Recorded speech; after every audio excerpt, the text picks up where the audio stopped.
आप कब तक चीजों को छुपा सकते हो? इतने बड़े मुद्दे को आप नहीं छुपा सकते इतने बड़े लेवल पर, क्योंकि एक राज्य का चुनाव हो रहा है, एक बीएमसी का भी बहुत बड़ा चुनाव है। इतने बड़े मुद्दे पर अगर वोट चोरी होगी, ये कोई गांव स्तर का, कोई तहसील पंचायत स्तर का चुनाव नहीं है, ये किसी राज्य की तस्वीर तकदीर को तय करने वाला चुनाव है। अगर इसमें वोट चोरी होगी तो ऐसा नहीं है कि बिल्कुल आंख बंद करके आपकी आंखों में मिर्च झोंक दी जाएगी और आपको पता नहीं चलेगा, ऐसा नहीं है। पता चलेगा, कोई ना कोई वीडियो या कोई खबर बाहर आएगी। ऐसा नहीं है कि जितने भी चुनाव अधिकारी होते हैं वो सारे के सारे एक पक्ष के हैं, कोई ना कोई बाहर आकर इस बात को लेकर सवाल खड़े करेगा, ऐसा नहीं है। लेकिन उसके बावजूद सबूत कुछ है नहीं, सबूत दिखाएंगे नहीं और आरोप लगाते रहेंगे। यही बात देश की जनता अब समझ चुकी है शबनम। बिल्कुल, आरोप लगाते रहना बार बार। ये आप कह रहे हैं कि कांग्रेस एक्टिव नहीं रहती, राहुल गांधी एक्टिव नहीं रहते। राहुल गांधी एक्टिव हैं तो बार बार वोट चोरी का मुद्दा उठा रहे हैं, तो राहुल गांधी को ये लग रहा है कि एक ना एक दिन जनता तो भरोसा करेगी। वैसे तो जीत नहीं पा रहे, हो सकता है इन मुद्दों के तहत देश के हालात बिगड़ जाए, जेएनजी सड़कों पर उतर जाए। हालांकि उस जेएनजी ने ही, अब युवाओं ने ही सबक सिखाने का काम राहुल गांधी को भी कर दिया, उद्धव को भी कर दिया और राज ठाकरे को भी कर दिया। दिखा दिया कि तुम चिल्लाते रह जाओ और हम अपना काम करते रह जाएं। क्योंकि राहुल गांधी को पता है श्रीलंका में क्या हुआ, नेपाल में क्या हुआ, बांग्लादेश में क्या हुआ, पाकिस्तान में भी हालात लगातार ऐसे देखने को मिल जाते हैं। तो राहुल गांधी इसी सोच में बैठे हैं कि चाहे छोटे हो या चाहे बड़े चुनाव हो, वो लगातार ऐसे मुद्दों का राग अलापते रहेंगे तो हो सकता है एक ना एक दिन जनता उनकी बातों में आ जाए, जनता इस पर भरोसा कर ले, सड़कों पर उतर जाए और फिर हालात बदलते नजर आए। हालांकि अभी तो राहुल गांधी अपने मकसद में कामयाब होते नजर नहीं आ रहे हैं। तो एक तरफ तो राहुल गांधी की ये जो एक्टिविटी है और इसमें जिस तरीके से विपक्ष के ये बाकी लोग फंस रहे हैं, वो ले डूबे हैं। दूसरी तरफ बात उद्धव ठाकरे और राज ठाकरे की भी कर लेते हैं। आपको लगता नहीं है कि उद्धव ठाकरे को सीधा सीधा राज ठाकरे ही ले डूबे हैं? जिस तरीके से चुनाव में उन्होंने अन्ना मलाई को गालियां दी, अन्ना मलाई वो नेता जो एक बहुत पढ़े लिखे नेता भी हैं, जो मतलब जमीनी स्तर से जुड़े, जहां बीजेपी जीरो थी वहां उन्होंने बीजेपी को हीरो बनाने का काम कर दिया।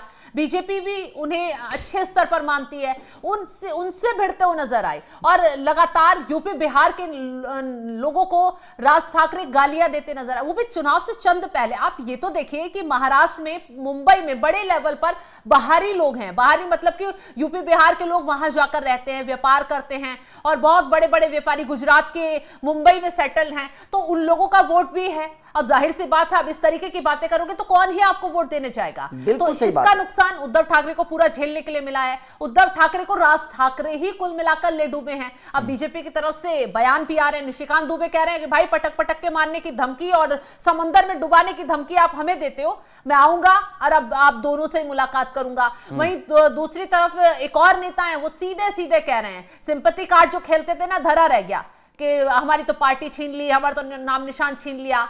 कहां है वो सिंपैथी कार्ड? जनता ने तो आपको ही पूरा गड्ढे में डुबा दिया। तो कहीं ना कहीं ये सब जो चीजें थी इन लोगों ने करने की कोशिश की, वो इन पर ही भारी पड़ गई। बिल्कुल आपने सही बोला। और देखिए ये भी जो मुद्दे आपने उठाए हैं, उत्तर भारतीय वाला मुद्दा आप बात करिए, या अन्ना मलाई को जो बयान दिया उसकी आप बात करिए, या फिर निशिकांत मतलब बुर्के वाली की आप बात करिए, वो जो बयान था उस पर भी खुलकर नहीं बोले। कुल मिलाकर बात साफ है, बिल्कुल आपकी बात ठीक है। ये मुद्दे नहीं उठाने चाहिए थे, उत्तर भारतीयों की बात आपको नहीं करनी चाहिए, क्योंकि वो इस वक्त हिस्सा हैं, वो आपके नागरिक हो चुके हैं, वो अब उत्तर भारतीय नहीं है, वो आपके साथ काम करते हैं, आपके राज्य में आकर काम करते हैं। अगर आप उनको सुरक्षा नहीं दे पाएंगे, आप अगर उनकी बात नहीं करेंगे, तो उनकी वोट है, तो फिर आपको नुकसान होना लाजमी है। सीधे सीधे तौर पर अगर आप ये बोलेंगे कि उत्तर भारतीयों को भगा दो, अगर आप सीधा सीधा, क्योंकि राज ठाकरे बहुत अग्रेसिव नेता हैं, उद्धव ठाकरे थोड़ा सा डिफेंसिव है, वो इतना नहीं बोलते हैं, लेकिन राज ठाकरे खुलकर बोलते हैं और बहुत अग्रेसिव नेता है। वो जिस मुद्दे को उठाते हैं, जिस बात पर बोलते हैं, वो सीधा सीधा बोलते हैं, और ये बात नहीं बोलनी चाहिए थी। आपको सीधा बोलना है तो देश के अपने राज्य की जनता के हिसाब से बोलना चाहिए था। आपको अगर खुलकर बोलना था तो आप हिजाब वाले मुद्दे पर, उस पर बुर्के वाले मुद्दे पर बोलते, ठीक है, आप उस पर जितना खुलकर बोल सकते हिजाब का जिक्र किया अभिषेक जी, तो मुझे एक बात यहाँ याद आ गई। मैदान में तो असदुद्दीन ओवैसी भी थे ना, लगातार कह रहे थे कि बुर्के वाली पीएम एक दिन बनेगी, बुर्के वाली मेयर बनेगी। कहां भेज दिया बुर्के वालियों ने असदुद्दीन ओवैसी को? आंकड़े बता रहे हैं, कुछ रिपोर्ट में देख रही थी, उसमें ये सामने आ रहा है कि जो मुस्लिम बहुल्य इलाके हैं मुंबई के, वहां पर बहुत से इलाकों में बीजेपी बढ़त बनाए हुए है, बहुत से इलाकों में उद्धव ठाकरे बढ़त बनाए हुए हैं, कांग्रेस के पाले में तो जा ही रहा है, लेकिन बुर्के वालियों ने ओवैसी को कहां का छोड़ा, ये बताइए जरा। नहीं देखिए, बिल्कुल आपने सही बोला है, और ये बहुत बड़ा, देखिए ओवैसी की राजनीति अलग है। ओवैसी ठीक है, वो मुस्लिम तबके की राजनीति करते हैं, उनको उनका वो बयान देना एक तरीके से ठीक जायज माना, क्योंकि उनको मुस्लिम लोगों को लुभाना है। वो बुर्के वाली बात बोलेंगे, वो नकाब वाली, वो इस तरीके की बातें बोलेंगे। मुस्लिमों को भी तो विकास चाहिए। हाँ, मुस्लिमों को विकास चाहिए, बात बिल्कुल ठीक है, लेकिन वो इस तरीके की बातें बोलेंगे कि बुर्के वाली एक दिन मेयर बनेगी, क्योंकि मुस्लिमों को खुश करना है, पीएम बनेगी, इस तरीके के बयान, इस तरीके के बयान भी देते हैं। लेकिन उनके बात का खंडन तो करना चाहिए था राज ठाकरे, उद्धव ठाकरे को। आप तो हिंदुत्व की राजनीति करते हैं, अगर आप हिंदुत्व की राजनीति करते थे, आपकी जमीन हिंदुत्व से बनी है, तो आपको खंडन करना चाहिए था, आपको खुलकर बोलना चाहिए था। यही तो बात ले डूबी। अब मराठी मानुष की आप बात करते हैं, मराठी मानुष को तो पसंद नहीं है बुर्के वाली मेयर, तो क्या करें कि आपने तो उधर भी अपना गड्ढा खोद लिया अपने लिए, उधर भी खोल लिया, तो आपको एक तरफ के तबके को तो खुश करना चाहिए था। अगर ये दोनों भाई उस बयान पर खुलकर बोलते, क्योंकि बोलने की आदत है राज ठाकरे को, तो शायद मराठी मानुष को तो अच्छा लगता, एक पक्ष को तो अपना करते। अब आपके पास कोई सा पक्ष नहीं बचा, तो सवाल यहां पर यही खड़ा हो रहा है कि वो बयान आप उत्तर भारतीयों को भगाने की कोशिश कर रहे हैं, वो बयान अन्ना मलाई को लेकर जो बातें हुई, जो बवंडर मचा, तो साउथ के लोगों को नाराजगी हुई।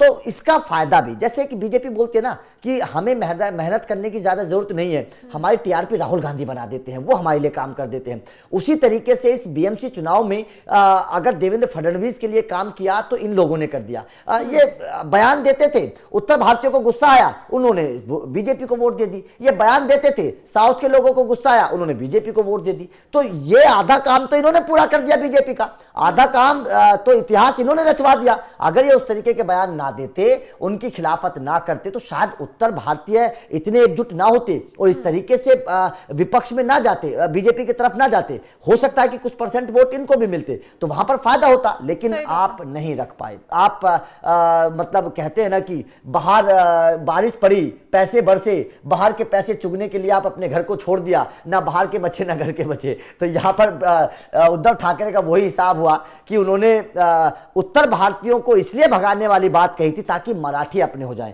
लेकिन ना उत्तर भारतीय अपने हुए, ना मराठी अपने हुए, ना मुस्लिम अपने हुए, ना साउथ वाले अपने हुए। और आज वो हालत हो गई है, जो पार्टी 25 साल बीएमसी में रही, आज उस पार्टी की सीटें देखकर उनको खुद मंथन करना चाहिए और ये सोचना चाहिए कि गलती हुई कहां है आखिरकार। बिल्कुल सबनम, बिल्कुल। बीएमसी के चुनाव के नतीजे कहीं ना कहीं बंगाल पर भी असर डाल सकते हैं। अभिषेक जी, यहां कहा जा रहा है कि आपने जिक्र किया कि आप एक नाव में बैठकर 10 नाव में सवार होने की कोशिश कर रहे हैं, 10 नाव में पैर रखने की कोशिश कर रहे हैं। जाहिर सी बात है धड़ाम गिरेंगे, और वही आपने देख भी लिया। लेकिन अब बीजेपी नेताओं की तरफ से एक बात इस जीत के बाद कही जा रही है जोरों शोरों पर कि ये चुनाव जो है वो बंगाल की जीत की राह भी बीजेपी के लिए आसान करेगा, क्योंकि कहीं ना कहीं इस चुनाव के जरिए ये मैसेज, ये बेशक बीएमसी का चुनाव था और वो बेशक विधानसभा का चुनाव है, लेकिन इस जीत से ये बीजेपी ने मैसेज पहुंचा दिया है कि विकास के नाम पर जनता हमसे जुड़ रही है। चाहे वो मराठी लोग हो, चाहे हिंदू लोग हो, चाहे मुसलमान लोग हो, या एससी एसटी के कोई भी तबका हो, वो सब लोग हमारे साथ जुड़ रहे हैं। क्योंकि सारे जो जितने भी मुस्लिम बहुल्य इलाके देख लीजिए, एससी एसटी बहुल्य इलाके देख लीजिए, वहां सबसे बड़ी संख्या में वोट बीजेपी को जाता दिखाई दे रहा है। वोट परसेंटेज बीजेपी का उन इलाकों में बढ़ रहा है, तो इसका मतलब है कि असर दिख रहा है। जनता समझ रही है कि भाई हमें भी विकास चाहिए, और विकास कौन दे रहा है? बीजेपी दे रही है। क्योंकि जो योजनाएं जाहिर सी बात है हिंदुओं को मिलती हैं, जो वो योजना मुसलमानों को भी मिल रही है। जो लाडली बहन योजना का लाभ हिंदू महिलाओं को मिल रहा है, वो मुस्लिम महिलाओं को भी मिल रहा है। तो क्यों यहां नहीं समझा जाएगा जनता की तरफ से कि भाई विकास मिल रहा है हमें, यहां हिंदू मुस्लिम में हम नहीं फंसेंगे। हिंदू मुस्लिम का मुद्दा सिर्फ और सिर्फ बरगलाने के लिए उठाया जाता है, जनता को गुमराह करने के लिए उठाया जाता है। असदुद्दीन ओवैसी जैसे नेता, कांग्रेस जैसे नेता अगर मैदान में हिंदू मुस्लिम करते नजर आते हैं, तो उससे जाहिर सी बात है जनता उन पर भरोसा नहीं कर रही है। क्योंकि इस मुद्दे की आड़ में आप जनता को क्या फायदा पहुंचा रहे हैं? सिर्फ इन आपकी इस तरीके की बातों से बवाल होता है, दंगे भड़कते हैं।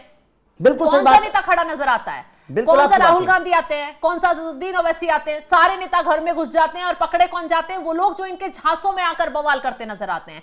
तो यही बात अब बीजेपी जो है वो बंगाल में जाकर दिखाएगी, बंगाल में बताएगी कि जो तानाशाही अभी तक लोगों ने बंगाल में झेली, ममता बनर्जी पर यही आरोप लगते हैं कि चुनाव होता है, हिंसा भड़कवाती है, कैसे लोग उसकी चपेट में आते हैं, कैसे बवाल होता है, एजेंसियों को कैसा निशाना बनाती है, कैसे भ्रष्टाचार चरम पर है, तमाम नेता ममता बनर्जी के भ्रष्टाचार में फंसे हुए हैं।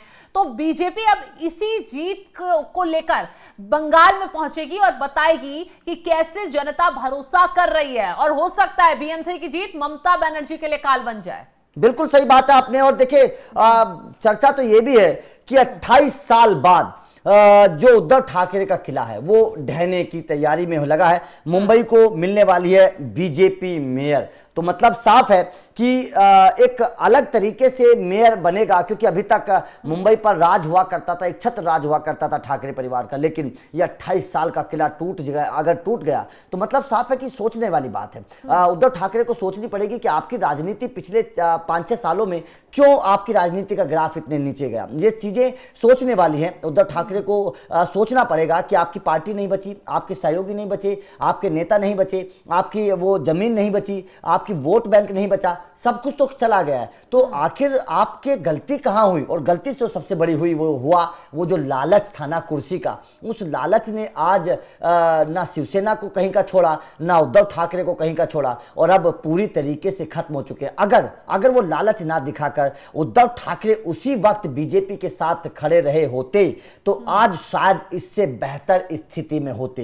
हो सकता है कि बेटा किसी अच्छे पद पर होता, हो सकता है कि वो भी किसी अच्छे पद पर होते। ये अगर पद की जरूरत थी तो साथ में मिलकर बात करते ना। ये जो अलग होने वाली जो सोच थी, ये जो रणनीति बनाई थी उद्धव ठाकरे ने, कहीं ना कहीं इस रणनीति का असर अब नजर आ रहा है और अब वो पछता रहे होंगे। ये जाहिर तौर पर ऐसी बात नहीं पछता नहीं रहे होंगे शबनम, आज वो पछता रहे होंगे कि वो फैसला अगर ना लिया होता तो आज बेटे का राजनीतिक भविष्य वो इस तरीके से अंधकार में ना देखते जो अब नजर आ रहा है। जिस तरीके से चुनाव दर चुनाव बीजेपी आगे बढ़ती जा रही है। आप मुंबई की अगर बात करें, बीएमसी की अगर बात करें, तो यहां पर अब संकट के बादल हैं। ये केवल बीएमसी की चर्चा नहीं कर रहे हैं, ये आने वाले विधानसभा चुनाव की भी चर्चा होनी चाहिए इसमें, क्योंकि वहां पर भी संकट के बादल हैं। इस तरीके की जीत जो एक तरफा जीत हुई है, जिस तरीके से परचम लहराया है, क्योंकि बीएमसी चुनाव को महाराष्ट्र का एक तरीके से छोटा विधानसभा चुनाव बोला जाता है, और इसे विधानसभा चुनाव से एक तरीके से हम तोलकर देख सकते हैं, क्योंकि यही मुद्दे बीएमसी के रहते हैं, बीएमसी चुनाव में रहते हैं लोगों के, और वही मुद्दे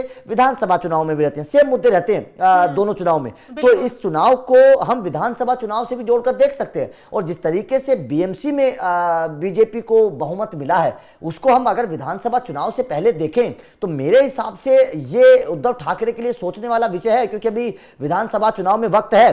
तो कुल मिलाकर बात साफ है। डैडी की विरासत को झटका, ये भी एक बहुत बढ़िया। अरुण गवली जो जेल से भी हाल ही में आए थे, अरुण गवली की दोनों बेटियों की बीएमसी चुनाव में करारी हार हुई है। मतलब ये माना जा रहा था कि गवली वापस आएंगे, शायद जैसे पहले उनका इंपैक्ट हुआ करता था चुनाव में, अपने दम पर वो नेताओं को बनवाते थे, अपने दम पर चुनाव को बदलते थे, शायद वो बदलेंगे। लेकिन ये भी एक बहुत बड़ा मतलब खबर है कि दोनों बेटी जो उनकी चुनाव में उतरी थी, दोनों को हार का सामना करना पड़ा है। तो अरुण गवली का भी कोई असर नहीं हो, मतलब इसके मतलब साफ है कि अब ना माफिया का राज चलेगा, ना माफिया की गुंडाई चलेगी, ना कोई किसी से डरेगा, और ना ही बहकावे में लोग आएंगे। सीधे तौर पर ये संकेत दे चुके हैं ये चुनाव के नतीजे कि अब किसी का ना डर का खौफ है, ना किसी के आप दबाव में आएंगे। अब केवल विकास के मुद्दे पर वोट किया जाएगा, और देश की जनता चुनाव दर चुनाव इस बात को साबित भी करती जा रही है। जिस तरीके से